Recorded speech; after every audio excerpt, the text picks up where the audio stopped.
friends, welcome back again to another episode of Tactical Enlightenment. Our YouTube channel is dedicated to all things Bannerlord related, and especially Advanced Battlefield Command and Tactics. And here we are going to take Advanced Battlefield Command and do tactics in Siege Defense. This series is dedicated to all of the different locations that you can defend in Bannerlord. Now first, we're going to let the Sergeant take control here of 334 Valandian troops. We're doing all tier 3 and above for this series. That way the armies have relatively mature armies, quality troops on the battlefield. We'll remove that tier 2 there, and we're going to be outnumbered 3 to 1, right? Your typical siege scenario where you're in a bit of trouble. And this first battle here, we'll just kind of blaze through this with the Sergeant in charge. Now I get to talk a little bit more about the series at the beginning here while these Sergeants stagger through siege defense. And I will talk about some of my philosophies in this particular castle. This castle is unique. This Usanc is near the borders of Aserai and also Britannia and the Western Empire. And so this is a very important castle to defend. A very interesting castle here with its 3 separate defendable walls, right? This is a very unique castle, and in fact, it's the only one in the game, right? There's no other castle, or off the margin of the battlefield there. There's no other castle in the game that is identical to this. It has this tight, narrow area towards the front, and it has 3 different tiers of defensible areas. So it'll be interesting to see what I can come up with to try to defend.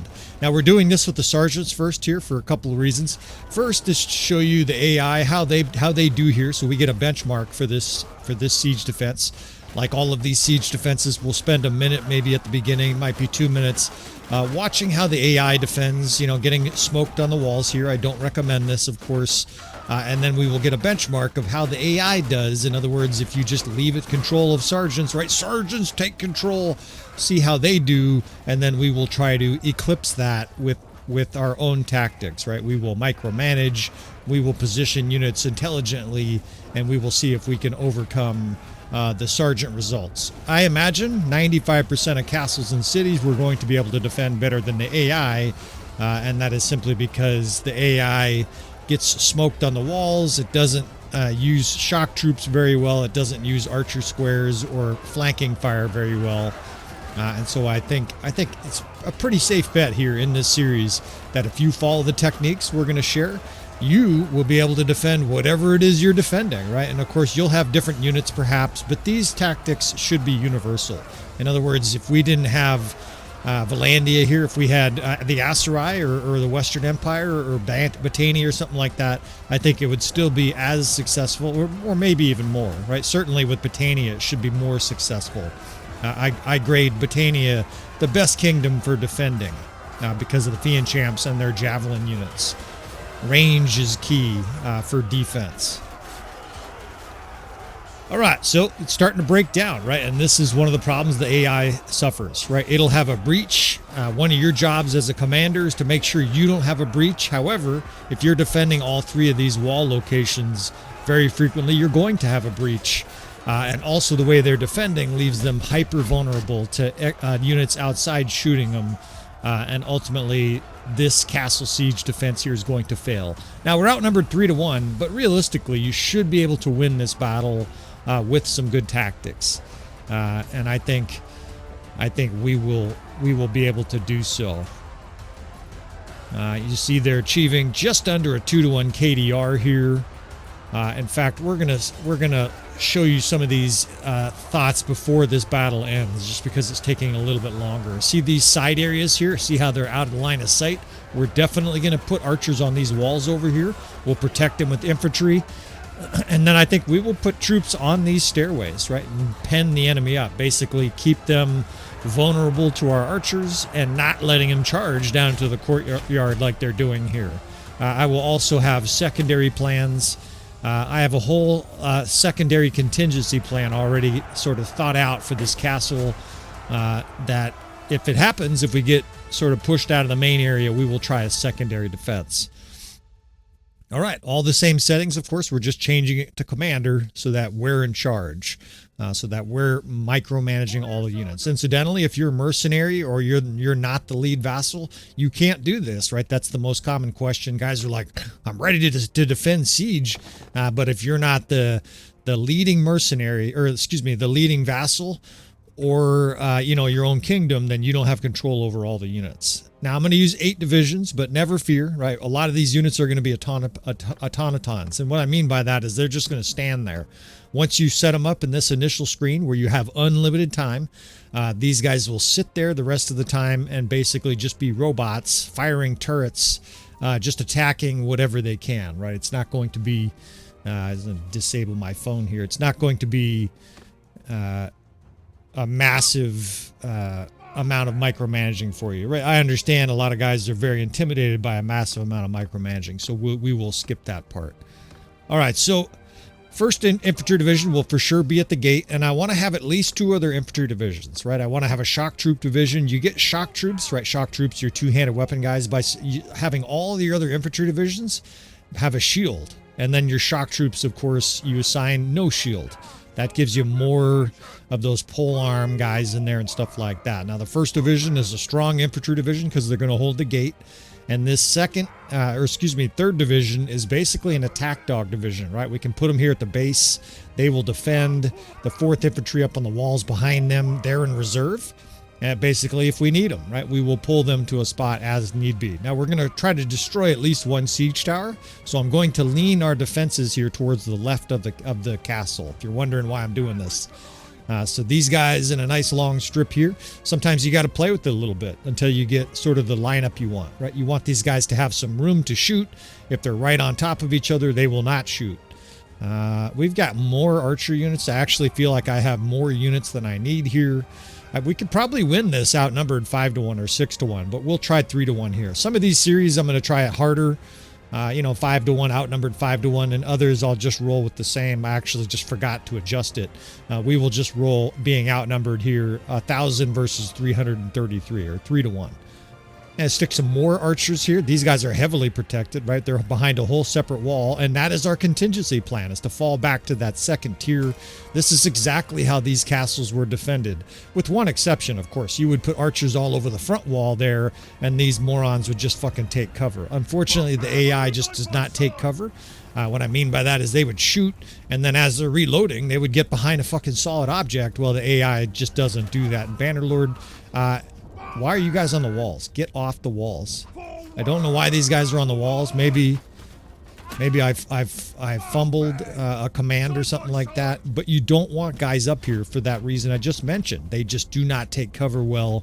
The next thing you know, you've got a whole bunch of dead archers laying on the ground, right? That's what the AI does. It's not effective. The only time it really ever works is if the enemy doesn't have very many archers, and that's not going to be very often. All right, so our task here is to destroy this siege tower. If we can just destroy 1 siege tower, that's going to make this siege much easier. The AI destroyed one in the first battle, but it still didn't help them because they just didn't defend. And more accurately, they had all their infantry destroyed trying to guard the walls. We're not going to guard the walls, right? The AI really should be designed a little bit differently. Even if they were just down on the stairs, not all the way up on the walls, they would have a much better chance defending. Alas, they don't do that. So we will do that. We will show you basically what to do if your AI is fumbling it for you. Now, you want to smoke all these guys here. There's a big packed mass of them there. How did I miss? Man, there was 800 troops there to hit, and we missed. In fact, I don't know if I can hit any of these troops. It's going over all their heads. So if that's happening, abandon that shit, right? Go to the other catapult. The other catapult has the fire catapults. I mention this from time to time. In order for there to be fire catapults at your castle defense, I think there needs to be somebody in the castle who has 150 siege skill. And that gives you the perk that allows you to use these fire catapults. Let's get this 5th division corrected. Those are the dipshits that decided they were just going to freelance and run up on the wall. That ain't happening. All right, look at how packed these guys are on the bridge, right? Talk about a perfect situation. I've got an almost full stack of these fucking Greek fireballs, and we're going to be able to rain down damage here. Basically, 20-30 seconds, we will kill 60-70 troops.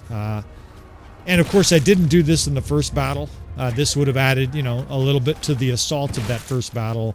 But this is also not going to win us the siege, right? We're still going to have to position troops correctly. Although I have an absolutely perfect spot.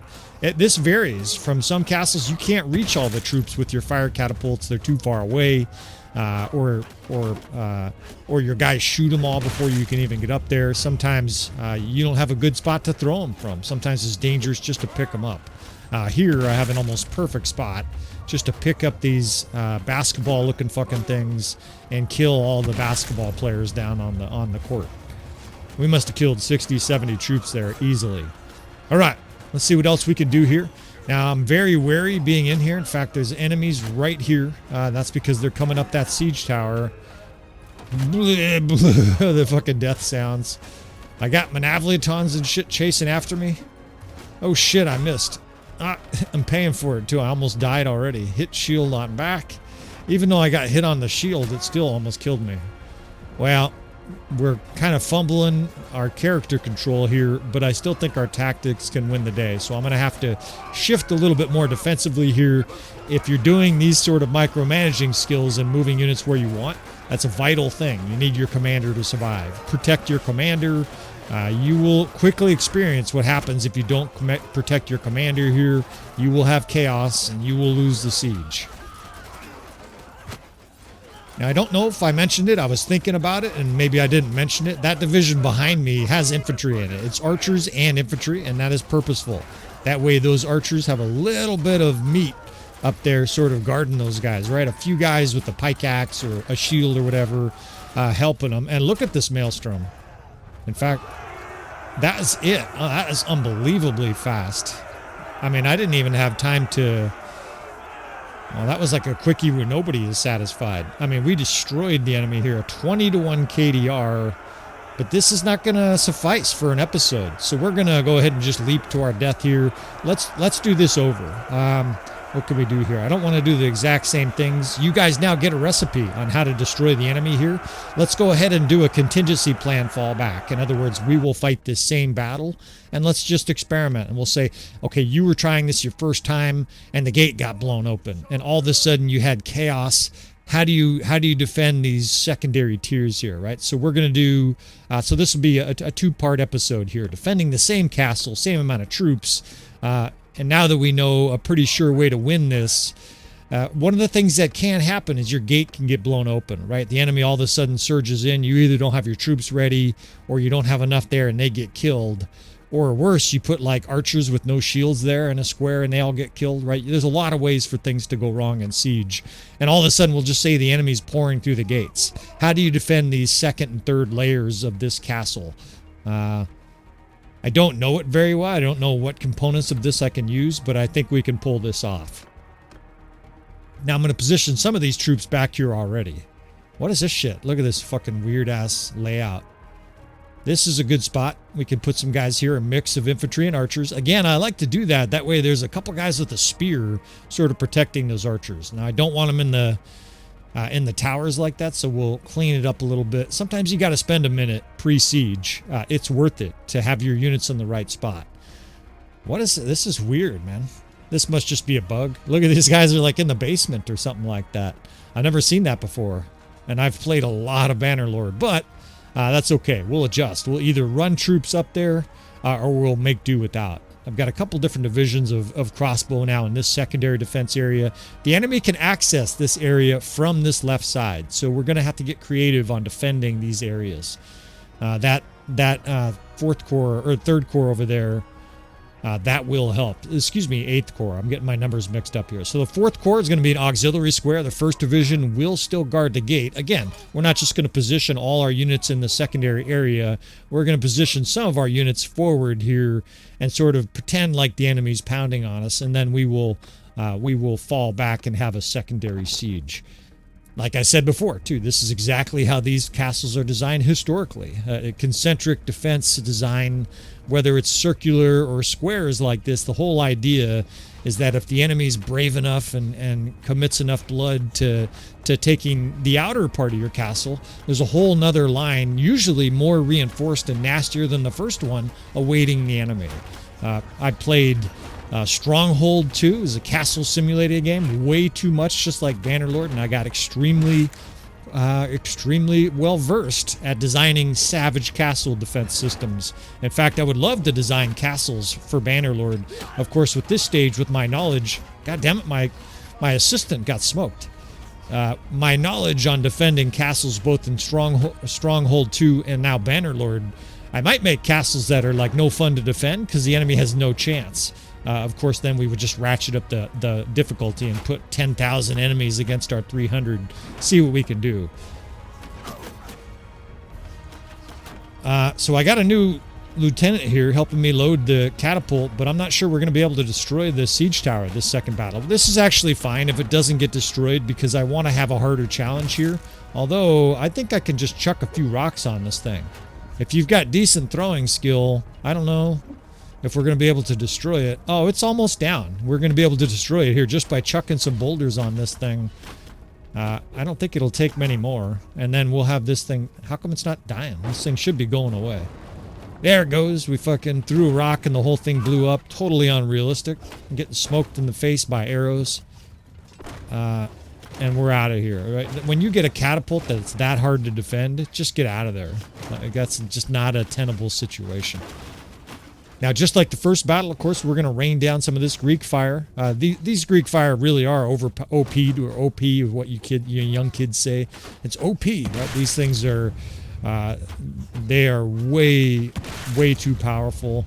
You just, with very little risk, you just blow up everything in sight. You can fling them faster than they could possibly reload a catapult. And of course, when you're next to, when the troops are next to the castle like this, you can't even use the catapult. There's really an argument that these things should do way more damage fired from a catapult and not less. I'm getting drilled here by archers. Not less. They should do a lot less damage when you throw them. But I digress, right? The amount of things I would change in Bannerlord if I could with 10,000 hours. I saw a Strat Gaming Guide do I've played, thousands of hours. Here's what I would change. And many of the same ideas I would echo. And then, of course, a few unique concepts and ideas, problems I've seen of myself. One of them, for sure, is that defenders in castles should absolutely, for sure, take cover. They should shoot, load their crossbow behind these little wood, these little palisades, or whatever the fuck the correct terminology is, and then once they're ready to shoot again, stick their little scrawny head around a corner there and fire their catapult. They shouldn't reload while their face is visible the whole time. It's one of the most glaring... God, these Manavolitons, man. Fuck you. Just trying to fucking have some castle defense here, and these guys are interrupting my party. Fucking assholes. It's a glaring part of the AI. Yeah, I imagine it would be really hard to code, otherwise we would have seen a modder already do something like that as well, and we haven't. All right, so the front square, this is actually perfect. Hey, we are having a breach here, right? The front square is being destroyed because they don't have very much support, and the enemy's already surging towards the second area, so let's go ahead and pull back, right? We'll pull back that crossbow division. We can add them as reinforcements. We want to try to salvage as many guys as we can from that front area, and now let's start setting up our death chamber here. I've got a shock troop division. I've got the 4th division up there, basically in auxiliary, ready to go. We can have that 4th division charge anytime we want. And let's go ahead and get this shock troop and just fucking kill what's ever in here, right? Sometimes you want to kill whatever's in your courtyard first while you're setting up your units. You don't want to have them permanently charged, though, because they'll charge outside of your area where they don't have archer support and get mass murder. So just a temporary charge here, reset some of the units, and then we will pull back these attack dogs. That shock troop division, in my case, I like to use the 3rd division. It's uber powerful, right? You have a bunch of guys with glaives, or whatever they have. What do they have? They have the Volge, right? The Volgiers, a French word or whatever it is. En français, c'est vous préférez. We will use these nasty glaives and then have them pull back. They're basically an attack dog that you keep on a leash. You know how they have those leashes where they automatically retract? It's kind of like that. Now, too many troops coming through the gate, so what do, right? You shove that square right back in the gate, and again, charge with that 3rd division. That way, anybody that's in here is basically cordoned off from the rest of their buddies. They don't have any support. They're being smoked by crossbow, and all of these Volgiers charge up, and it's good night, right? They're just toast. I don't know how these javelins are just laying here, but we'll take them. And now at this stage, it's just a matter of managing that square. I've got to keep an eye on the upper walls there, but we've got an attack dog division. We've got 4 crossbow divisions down here. There's another crossbow division up top shooting down on the enemy as they approach. So we're sort of softening them up, pricking them before they even get in here. I think we'll start to position troops over here because they have good angles. These guys do have throwing axes. They can throw some pathetic little throwing axes in there. But we can also get a crossbow division right where I'm standing, and they'll have this support. And this is the other thing, of course, you want to do. You want to micromanage your square. If it's starting to look a little small, just send some units to it. Even though these are not the best units to be sent to it, there's like pikemen and shit in there. Those guys are still bodies that block that hole.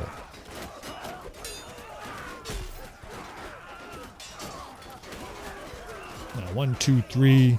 Don't I have 2 crossbow divisions over there?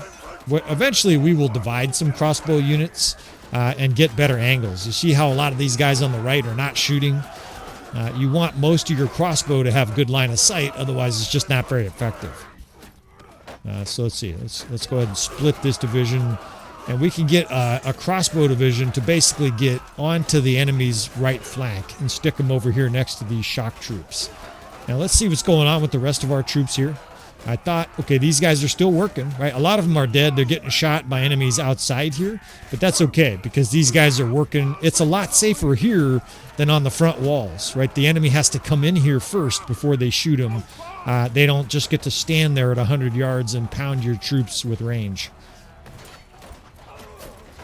Now, I've got the square pulled a little bit away from the door. If you do that, you need to be mindful that you might need to slam the door shut. I just mentioned that. If all of a sudden there's a huge rush of enemies and they ignore the square, which they'll do sometimes, you want to put that square and shove it in the gate like Winnie the Pooh, right? You basically want to make sure that no more troops can come in. Now we're going to get some archers. Where are you guys going, man? These guys are running off. I'm ordering them to stand right here, and they're just... you know what's going on. These assholes are going to one of those catapults. If you've got siege, when the guys that are on it get killed, even if it's the guys that are running there, the AI will assign more guys to run there, and so they're sort of suiciding. They're just running up to the gate and getting cut down, and as soon as they get cut down, it sends more units. It's not a good system. Sometimes you're better off not having siege in a situation like this, right? That way, look at these. There's more volunteers just running forward to die. So it's tight. It's not nearly as successful, of course, as that first defense, but look at their archers, right? They're outside. They're fucking furious because they can't shoot anything. Of course, they've killed all our archers, or most of our archers on the walls here. We can just get these guys off the wall. But I still like our setup here, right? We can tinker a little bit with range and with angles. We can split a crossbow division or two and then put it over here because look how vulnerable they'll be, right? Anytime you can. Okay, there's carnage up there. We might need to get some troops and help the guys up top there. Let's see if we can't bring a division. Actually, I don't know how to get up there. I think maybe that stairway there is the only way to get there. You can see I'm not that familiar with this castle, but obviously these tactics are pretty universal. I don't think I can go up there. Yeah, well, these guys continue to run out, of course, because they're still trying to load that catapult. We may eventually charge. I'm looking at the power bar. They've got a lot of archers taking pot shots at us. We may be better off here charging with shock troops, charging with our sergeants. We've still got some good archer support on the walls, right? Those guys are hacking it out up there. It's kind of bloody. We can bring this division in here to basically shut down these archers, right? Put a big sword and a shield in their face. Sergeants are excited to smash archers, right?